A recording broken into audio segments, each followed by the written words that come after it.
সোমবার অর্থাৎ ২৭ এপ্রিল খুমলুঙ্গি ত্রিপুরা উপজাতি স্বশাসিত জেলা পরিষদের নবনির্বাচিত এমডিসিদের শপথ গ্রহণ অনুষ্ঠানকে ঘিরে serious Pradyut Kishore Debbarman.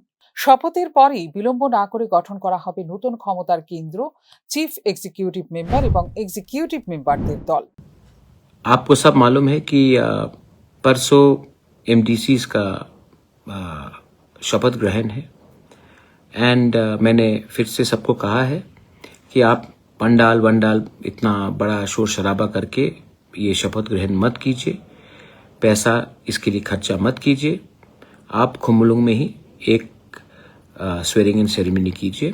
Swearing in ceremony के बाद मैं और हमारे लीडर्स लोग बैठकर डिसाइड करेंगे कि आने वाले दिन में नया सीईएम कौन होगा और चेयरमैन कौन होगा, ईएम कौन होगा, ये मैं डिसाइड करूंगा बैठकर सबके साथ।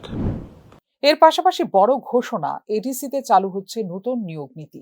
রাজ্য সরকারের ধাঁচে স্বচ্ছ, কাঠামোবদ্ধ ও প্রতিযোগিতামূলক নিয়োগ প্রক্রিয়া গড়ে তোলার প্রতিশ্রুতিও দিয়েছেন প্রদ্যুৎ কিশোর। लेकिन एनी रिक्रूटमेंट एडीसी में अब होगा तो ये एडवर्टाइजमेंट के थ्रू होगा, इंटरव्यू के थ्रू होगा और मैं चाहता हूं कि एक न्यू रिक्रूटमेंट पॉलिसी बने जो जैसा स्टेट गवर्नमेंट में हो रहा है वैसे ही होना चाहिए। एक ट्रांसपेरेंट प्रोसेस जहां में आप रिक्रूटमेंट करना चाहते हैं तो आपको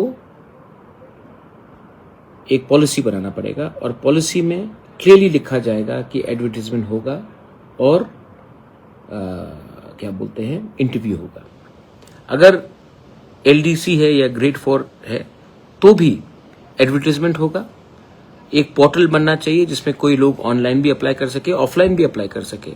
उसके बाद जो रिक्रूटमेंट जो इंटरव्यू करेगा वो एक इंडिपेंडेंट बोर्ड होगा जो एडीसी से कनेक्टेड नहीं होगा, क्योंकि मैं नहीं चाहता हूं कि कोई भी उंगली उठाए कि यहां में कुछ गलत हुआ है। तो एक ट्रांसपेरेंट सिस्टम होगा और जो आप लोग अभी चिंता कर रहे हैं सोशल मीडिया में कि ये कैसे दिया, कुछ नहीं होने वाला है, सब होल्ड में है क्योंकि मुझे खबर मिला है एंड मैं आपको आश्वासन देता हूं, I promise you I will clean up this system. ADC প্রশাসনে গতি আনাই এখন প্রধান লক্ষ্য ত্রিপুরামথা প্রধান প্রদ্যুৎ কিশোর দেববর্মনের। শপথ মঞ্চ থেকেই কার্যত শুরু হবে ক্ষমতা পুনর্বিন্যাসের প্রক্রিয়া। ফলে রাজনৈতিক অঙ্ক, অভ্যন্তরীণ সমীকরণ এবং নেতৃত্ব বাছাই সবকিছুতেই বাড়ছে জল্পনা।